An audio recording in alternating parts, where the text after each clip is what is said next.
Obrigada pela presença, desembargadora. A senhora foi advogada por 25 anos, entrou no TRF Primeira Região pela vaga do 5º Constitucional, destinado aos advogados. Eu queria saber qual a importância da advocacia para essa carreira de julgadora. Esse imbricamento de experiências é muito importante. E isso também é bom porque se leva a uma segurança, do que está sendo feito. Toda experiência é válida. E a minha realmente foi frutuosa.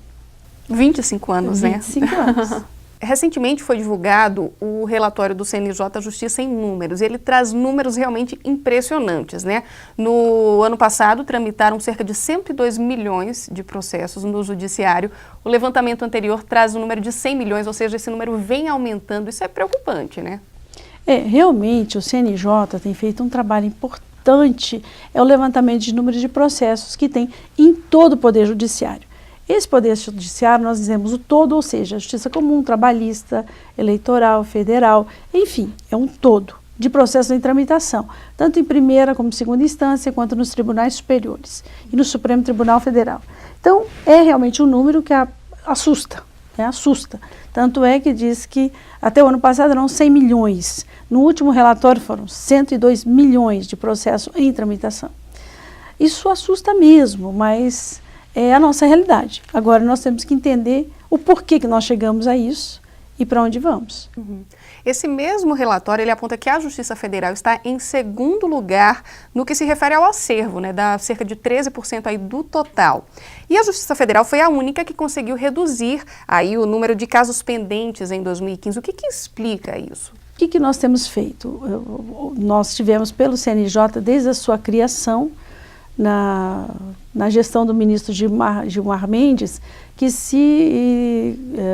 começou-se a fazer a questão a atingir metas, meta 1, meta 2, meta 3.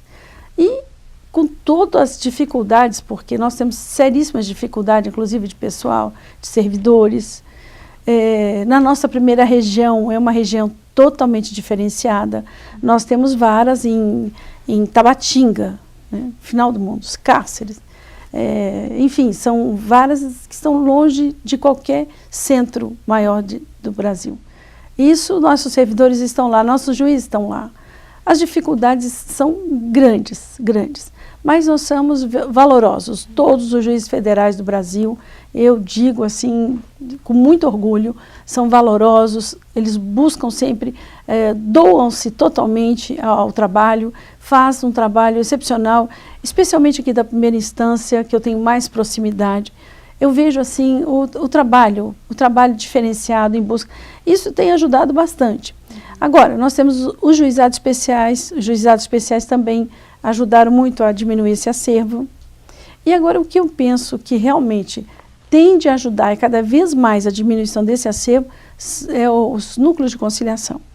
Este sim, eu acho que deve ser cada vez mais incentivado, deve ser cada vez mais protegido e amparado, criando-se lastros para os núcleos de conciliação para que possam desenvolver seus trabalhos. Isso eu entendo que deve ser um dos motivos da diminuição desse acervo na Justiça Federal. Com relação às ações de execução fiscal, elas continuam compondo a maior parte dos casos pendentes aí no Judiciário. Por que isso? É um grande gargalo que nós temos. E essas execuções fiscais, elas não estão limitadas à Fazenda Nacional. Não somente são execuções da Fazenda Nacional, tanto da Fazenda Nacional, como as fazendas estaduais e municipais. Mas no nosso caso, da Justiça Federal, a Fazenda Nacional. Por quê? Nós temos os conselhos profissionais, que são considerados autarquias, e eles também entram com as execuções fiscais. Então nós temos, além da Fazenda Nacional, as autarquias e inclusive os conselhos profissionais. E eu sempre digo, infelizmente ou felizmente, os conselhos profissionais é muito mais barato, em razão das custas, judicializar a cobrança, através de uma execução fiscal, do que promover a notificação ao devedor por uma R que custa mais caro.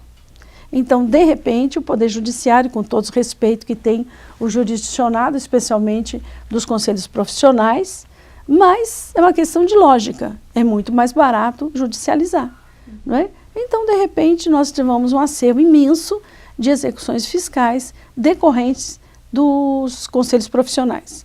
Até que veio agora a Lei 12.514, que criou uma trava, né? As execuções fiscais, as execuções dos conselhos profissionais só poderão ser ajuizadas se elas acumularem 4 anuidades. Até 4 anuidades, esse valor será o mínimo para execução. Então, isso criou uma certa trava, porque nós tínhamos execuções de R$200, R$300. Não que o valor seja insignificante, porque nós tratamos do direito aqui, não é exatamente do valor, né?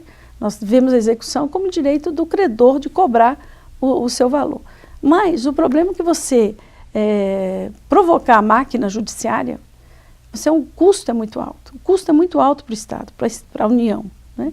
É como lhe disse, e as custas muito baixinhas, muito pequenininhas, e por vezes até tivemos momentos em que os conselhos profissionais estavam isentos do pagamento das custas. Até que veio o STJ agora, disse que não, eles têm que pagar sim, não tem a isenção, eles não têm a mesma isenção da Fazenda Nacional. Ok, a gente vai fazer uma pausa, mas daqui a pouco a gente volta, é rapidinho.